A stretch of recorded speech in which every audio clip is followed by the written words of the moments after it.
Hello everyone, and welcome to my BNB CBS Gossip 24 channel. In the emotionally explosive and chillingly suspenseful script Bow unfolding in The Bold and the Beautiful, named Brooke accuses Katie of theft, Eric's shocking decision leaves Ridge speechless. You're dead? Eric's portentous warning puts Katie in grave danger. The narrative plunges headfirst into the dark cerebral swings that have long coddled beneath the polished glamour of Forrester creations, transubstantiating familiar connections into battlefields of paranoia, treason, and moral reckoning, as Brooke Logan delivers a ruinous blameworthiness against her own family. Katie Logan, professing theft not simply of a physical object or commercial asset but of trust, fidelity, and ethical integrity itself, and blameworthiness that detonates like a lemon in the Forrester living room and sends shockwaves through every character present, particularly Eric Forrester, whose response is anything but unresistant, as the primogenitor, formerly burdened by illness, heritage anxiety, and the creeping consummation that his conglomerate may be slipping from his grasp, responds not with calm agreement but with an portentous, near-legendary warning that echoes through the occasion. Like a death knell, the nipping expression "you're dead," hanging in the air with concentrated nebulosity, performing contemporaneously as a treble, a vaticination, and a cerebral armament aimed exactly at Katie, who finds herself suddenly insulated, blackened, and standing at the edge of tropical, and conceivably non-fictional, ruin, while Ridge Forrester, rendered hugely speechless by Eric's shocking decision and violent turn of expression, becomes the personification of the followership's unbelief, his silence louder than any outburst, as he struggles to attune the father he reveres with the man now invoking language of futurity and erasure, and within this single, breathless paragraph of narrative instigation, the script consummately weaves together decades of history, undetermined stock contest, and the ever-present specter of power, suggesting that Brooke's blameworthiness isn't an impulsive emotional lash but the capstone of a trail of unsettling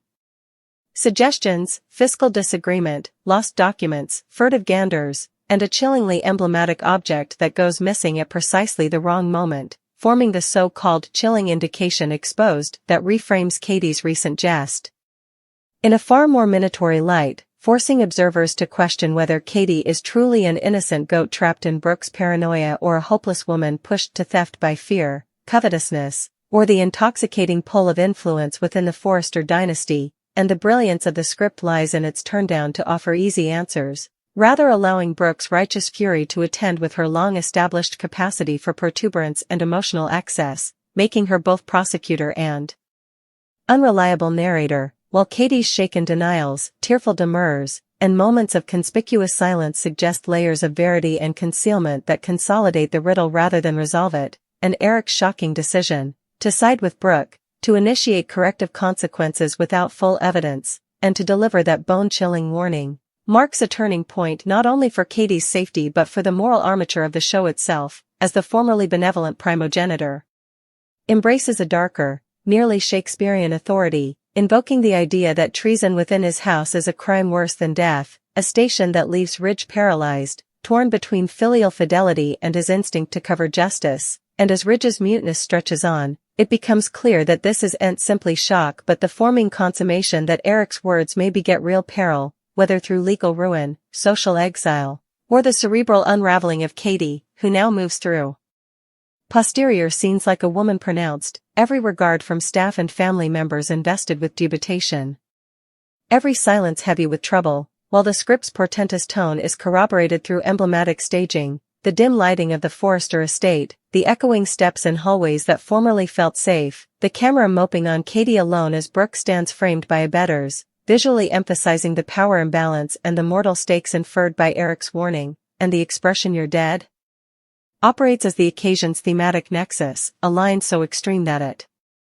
transcends psychodrama and enters the realm of cerebral horror, suggesting not immediate physical violence but the methodical destruction of identity, character, and belonging, which in the world of the bold and the beautiful can be as ruinous as any non-fictional death, especially for a character like Katie whose sense of tone has long been intertwined with domestic acceptance and moral clarity, and as the nipping indication continues to resonate, intimating that the contended theft may connect to non-public medical information, company-controlled documents, or a retired docket tied to Eric's declining health, the narrative tightens its grip, situating Katie in grave peril not only from external consequences but from the possibility that she herself may not completely understand how far she has gone, while Brooke's moral dictatorship, stoned by times of survival and treason, propels her forward with shocking certainty, leaving no room for mistrustfulness or mercy.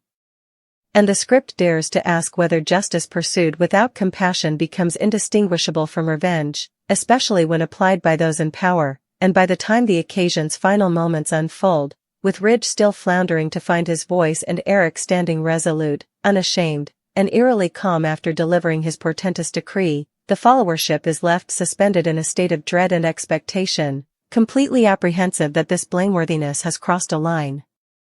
from which there may be no return, that Katie's life, emotionally, socially, and conceivably physically has entered a dangerous new chapter, and that the Forrester family, formerly again, stands on the point of total destruction, proving that in the world of the bold and the beautiful, the most dangerous munitions aren't fists or ordnance but words, secrets, and the nipping certainty of judgment delivered by those we formerly trusted most. The bold and the beautiful deepens the sense of dread and ineluctability introduced by Eric's portentous warning, as the fate of his words ripples outward with ruinous force, transubstantiating what originally appeared to be a family disagreement into a full-bloated cerebral siege, with Katie Logan decreasingly framed as a woman trapped in a tensing vice of dubitation and fear, her every attempt to assert innocence undermined not only by particular substantiation but by the crushing weight of patriarchal authority that Eric Forrester now wields with nipping resoluteness, and as the days following Brooke's blameworthiness unfold, the atmosphere within Forrester Creations grows palpably colder, whispers running Katie through hallways, ganders moping just a moment too long, as though everyone is quietly calculating whether propinquity to her might carry consequences. And this social insulation becomes as chastising as any formal rebuke, buttressing the notion that Eric's "you're dead" warning was no way meant to gesture an immediate act of violence but rather a slow, regular erasure of Katie's standing, her voice, and eventually her sense of safety, while Brooke Logan, inspired by Eric's backing, moves with an unsettling calm that borders on righteousness, her certainty smoothed by Katie's pleas, interpreting every denial as farther evidence of guilt, every gash as manipulation, and in doing so, Brooke becomes the personification of moral dictatorship, a character so convinced of her own clarity that she no longer recognizes the possibility of error, her history of emotional freakishness now reframed as unwavering conviction, and the script precisely juxtaposes this with Katie's growing fragility, portraying her not as melodramatic but as authentically unraveling under the strain, suffering fear attacks, insomniac nights, and a creeping paranoia that someone is watching her, staying for her to slip, staying for the final evidence that will justify her destruction, and this sense of being hunted is amplified by the nipping indication that continues to impend over the narrative, an undetermined detail that refuses to fade into the background, rather resurfacing in fractions, an altered train timestamp, a security log anomaly, a non-public envelope discovered out of place, each scrap suggesting that the verity is both closer and more dangerous than anyone realizes, and as these suggestions accumulate, the followership is invited to question whether Katie is being framed, whether Brooke's blameworthiness is part of a larger misreading, or whether Eric himself is intentionally replying to manipulated information, therefore opening the door to a further insidious possibility that someone differently within the Forrester route is orchestrating events from the murk, exploiting long-standing family fault lines for particular gain, and amid this raising pressure stands Ridge Forrester, whose original muteness evolves into a quiet but decreasingly critical internal conflict, as he begins to notice inconsistencies that others ignore, his fidelity to his father colliding violently with his spontaneous discomfort at the inflexibility of Eric's station, and Ridge's part in the durability becomes that of a reticent investigator, a man torn between obedience and heart, watching Katie nearly not for signs of guilt but for signs of despair, and what he sees troubles him deeply, because Katie's fear doesn't act that of a shamefaced party bracing for exposure but rather that of someone who knows she's losing control of the narrative, someone who senses that the verity, whatever it may be, will not save her. Formerly judgment has formerly been passed, and the script leverages Ridge's growing apprehension to heighten suspension, situating him as the last implicit line of defense between Katie and total obliteration, yet one who may act too late, because Eric's authority within the family is absolute, his word carrying not just emotional but fiscal and institutional power, able of ending careers, ramifying connections, and rewriting patrimonies with a single decision. And as Eric doubles down on his position, averring that treason must be penalized decisively to cover the Forrester name, his character takes on a darker, nearly woeful dimension, suggesting a man so consumed by heritage anxiety and the fear of decline that he equates control with survival, and in this mindset, mercy becomes weakness, mistrustfulness becomes trouble, and Katie, whether shamefaced or not, becomes a symbol of complaint that must be excluded, and this thematic shift transforms the plot into a contemplation on power and paranoia, illustrating how snappily authority can slip into despotism when fueled by fear.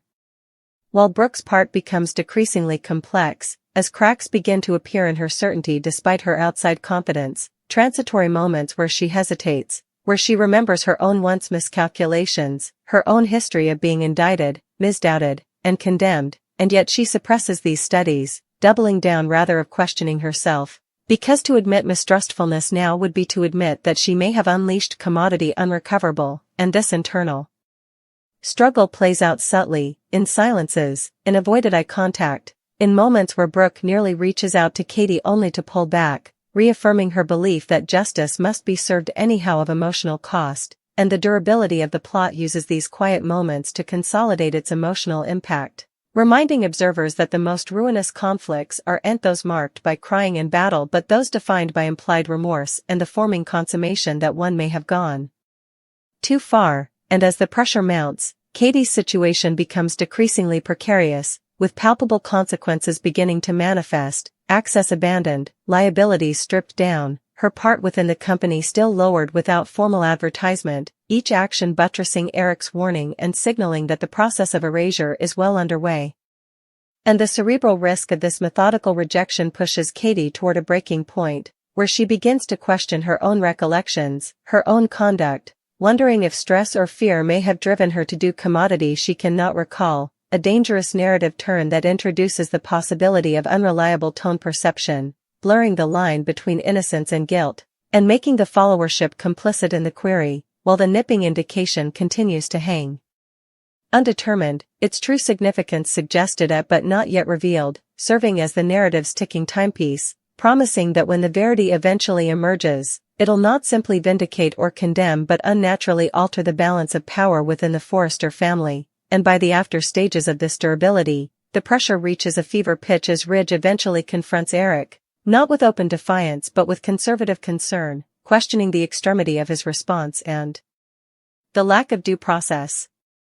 A battle that underscores the generational peak between them, Eric viewing Ridge's vacillation as weakness, Ridge seeing Eric's certainty as recklessness. And this clash crystallizes the plot's central question: when does protection of heritage come destruction of family, and who pays the price when authority refuses to hear? And as the occasion bow closes, with Katie standing alone formerly more, clinging the scrap of substantiation that may or may not save her, Brooke watching from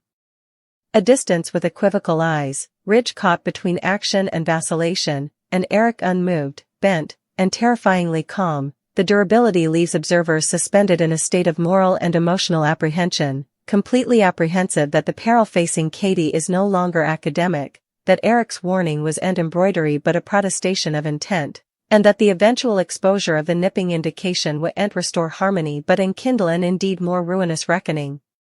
Proving formally again that in the bold and the beautiful, the true pitfall lies not in overt ill but in the certainty of those who believe they're right, no matter the cost. The coming phase of this relentlessly dark plot in the bold and the beautiful pushes the narrative beyond blameworthiness and consequence into the far more dangerous home of unrecoverable choice, as the cerebral and emotional pressure girding Katie Logan escalates to a point where survival, social, emotional, and maybe non-fictional becomes her only remaining ideal, and the script designedly slows its pacing to emphasize the suffocating nature of her dilemma, moping on moments of insulation that formerly would have passed unnoticed but now feel loaded with imminence, similar as Katie standing alone in the Forrester Creations office after hours, the hum of fluorescent lights echoing like a warning, her reflection in the glass walls fractured and distorted, visually mirroring her internal state as mistrustfulness, fear, and prostration erode her sense of reality, and it's in these quiet, nearly claustrophobic scenes that the graveness of Eric Forrester's Portentous words completely crystallizes, revealing that is you're dead? Protestation was no way simply rhetorical but a line drawn in the beach, a cerebral verdict that continues to mandate how everyone treats Katie, from subtle shifts in tone to outright rejection, as if her guilt has formally been decided and the rest is simply a formality, and this atmosphere of destined judgment becomes the true antagonist of the plot, more intimidating than any single character, because it leaves no room for defense, explanation, or redemption, while Brooke Logan, outwardly loyal, begins to show signs of internal fracture, her certainty decreasingly at odds with the emotional risk she substantiates but refuses to completely admit, and the script adroitly explores this pressure by allowing Brooke moments of solitariness where her confidence falters, moments where recollections of her own once allegations and dishonors face unasked, reminding her that verity in the Forrester macrocosm is infrequently simple and that certainty has a way of collapsing under scrutiny, yet rather of egging tone reflection. These recollections harden Brooke's resoluteness, as though she believes that if she doubts herself now, she'll unravel entirely, and therefore she clings to her blameworthiness not only as a moral station but as an anchor for her own identity, while Katie, seeing this emotional distance, grows decreasingly hopeless, her attempts to communicate with Brooke getting more frantic, less polished, climaxing in a raw battle that strips down times of participated history and exposes the fragile core beneath their neighborly bond. A scene in which Katie doesn't simply maintain innocence but accuses Brooke of demanding her to be shamefaced, of projecting her own undetermined fears and precariousness onto her, and blameworthiness that lands with ruinous force and shortly silences Brooke, intimating that Katie may be nearer to the verity than anyone realizes, and this battle serves as a turning point, not because it resolves anything, but because it introduces a dangerous new variable, the possibility that Brooke's campaign is as important about tone preservation as justice, and that admitting Katie's innocence would bear Brooke to defy uncomfortable trueness about herself, about power, and about the damage she's able of inflicting when induced of her own righteousness, and as this emotional battleground intensifies, Ridge Forrester's part becomes decreasingly vital, his quiet